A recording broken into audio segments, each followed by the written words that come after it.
The Battle of Passchendaele, fought in the summer and autumn of 1917 on the Western Front, was one of the most costly battles for the British Empire in the war. The wisdom of this offensive is debatable, as some leaders wanted to wait until the Americans arrive in Europe in force. Another issue was the unusually harsh autumn weather, which made operations very difficult.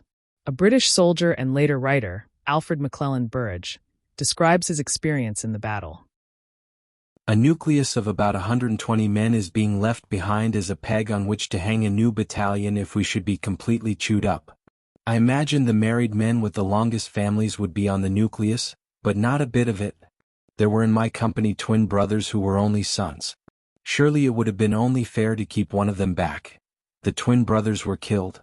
Dawn reveals to us a sight which nobody could visualize without having actually seen it. We can stand up and see the round of the horizon. It is like being on the sea, but our sea is a sea of mud. There is not a blade of grass nor a spot of color anywhere. Only the least undulations tend to relieve the monotony of complete flatness. In the middle distance there is something which might by exaggeration be called a hill. We imagine that this must be the celebrated Passchendaele Ridge. On occasions when things were not going too well, I was always a man of few words. I had no time for bright and airy conversation. I liked to crowd myself into the smallest possible space and have a think. It was not so with Rumbold. How would you consider that we are under fire? It was his first time in action, and he wanted to write home and tell his mother that he had been under fire, but was conscientious about using this time-honored phrase before its exact technical meaning had been made clear to him.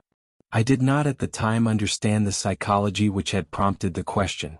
Since everything around us seemed to be going up in the air and descending again in the form of stones and showers of liquid mud, accompanied by the noises of whining nose-caps and the mosquito-like hum of roving splinters, the question seemed to me to be utterly uncalled for and in very bad taste.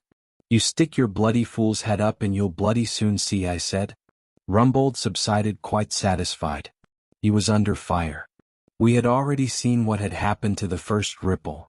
They had all made for that spot of higher and drier ground, and the Germans, having retired over it, knew exactly what must happen, and the sky rained shells upon it. Shrapnel was bursting not much more than face high, and the liquid mud from ground shells was going up in clouds and coming down in rain. The first ripple was blotted out. The dead and wounded were piled on each other's backs, and the second wave, coming up behind and being compelled to cluster like a flock of sheep, were knocked over in their tracks and lay in heaving mounds. The wounded tried to mark their places so as to be found by stretcher-bearers, by sticking their bayonets into the ground, thus leaving their rifles upright with the butts pointing at the sky. There was a forest of rifles until they were uprooted by shell bursts or knocked down by bullets like so many skittles. The mud which was our enemy was also our friend. But for the mud none of us would have survived. A shell burrowed some way before it exploded, and that considerably decreased its killing power.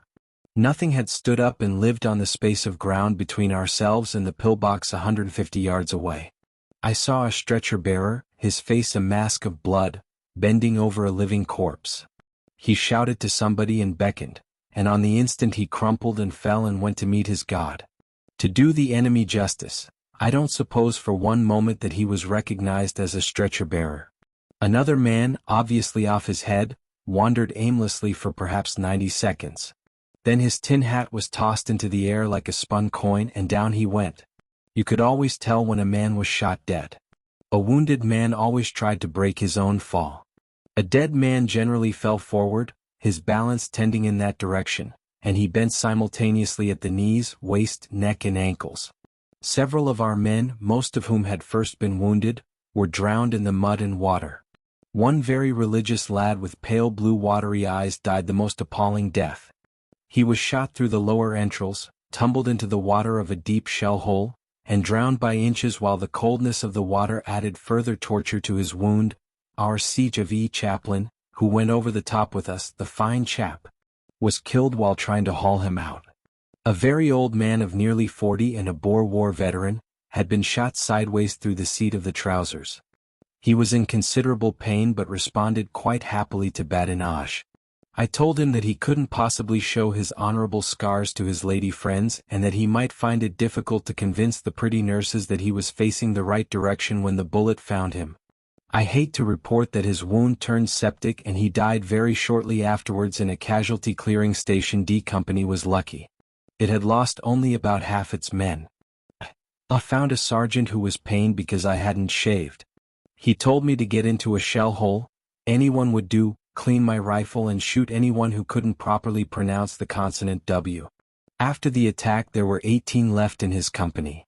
Arquemus, whom I had always found rather military, met us and carried my rifle for me. "You've had a hell of a time," he said with a catch in his voice. "Pretty bad," I agreed, "but it might have been worse." "Worse?" he gasped. "Yes," I said. "We didn't see any of the bloody staff." That at least made him laugh. They had rationed for about 5 times the number of men that actually returned, so for a change I got enough to eat. The Cumis then gave me 3/4 of a mess tin full of rum, neat and proof spirit at that. It would have killed a man who didn't really need it. But I drank it and slept like a little child for 6 hours. I hope you enjoyed. Until next time.